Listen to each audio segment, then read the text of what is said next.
इंसान बनो एक इमोशनल कहानी। मैं अपने दोस्तों के साथ फेमस लस्सी की दुकान पर बैठा था। हमने लस्सी का ऑर्डर दे दिया था।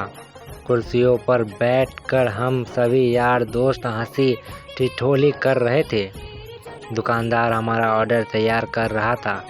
तभी वहाँ एक बूढ़ी लगभग 74-75 वर्ष की औरत आकर खड़ी हो गई। कमज़ोर थी, चेहरे पर भूख साफ नज़र आ रही थी।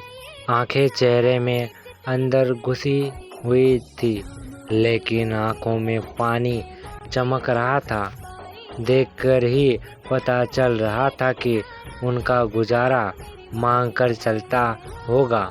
मैंने उन्हें देने के लिए अपने जेब में हाथ डाला, लेकिन पता नहीं मुझे क्या सूझा कि मैंने अपने हाथ रोक लिए और उसने पूछा, दादी आप लस्सी पिएंगे? मेरी ये बात सुनकर दादी कम और मेरे दोस्तों को ज़्यादा आश्चर्य हुआ, क्योंकि अगर मैं उन्हें पैसे देता तो 5 या 10 रुपये देता, लेकिन लस्सी तो 40 रुपये की थी। बूढ़ी औरत हिचकिचाते हुए हाँ बोली और उन्होंने अपनी मुट्ठी में पकड़े 15 रुपये जो उन्होंने मांग कर इकट्ठा किए थे, मुझे देने के लिए मेरी ओर बढ़ाए। मैंने पूछा ये क्यों?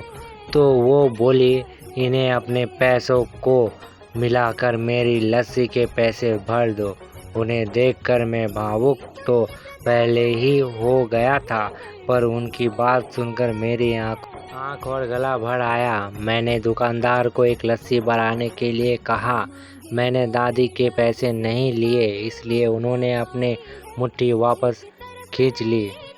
सबको लस्सी दे दी गई। मैंने अपनी और दादी की लस्सी के गिलास उठाए और एक दादी को दी।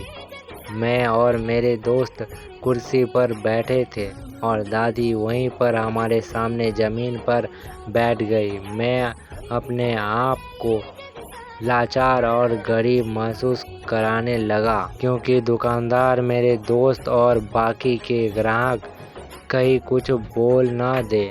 इसलिए मैंने बेचारी भिखारी दादी को कुर्सी पर बैठने के लिए नहीं कहा। मैं घुटन महसूस करने लगा। मैं कुर्सी से उठा और दादी के पास ज़मीन पर बैठ गया। ऐसा करने के लिए मैं आज़ाद था और इससे किसी को कोई परेशानी हो, इसका भी कोई प्रश्न था ही नहीं। मेरे दोस्त बड़ी अजीब नज़रों से मेरे तरफ देख रहे थे। वो कुछ बोल पाते इससे पहले दुकानदार ने दादी को उठाया और कुर्सी पर बिठाया और मेरी तरफ मुस्कुराकर देखते हुए हाथ जोड़कर बोला, साहब ऊपर बैठिए। मेरी दुकान पर ग्राहक हजारों आते हैं, इंसान जिसमें इंसानियत हो कभी कभी आते हैं। आपका वीडियो देखने के लिए धन्यवाद। वीडियो अच्छी लगी तो कृपया शेयर कर दें।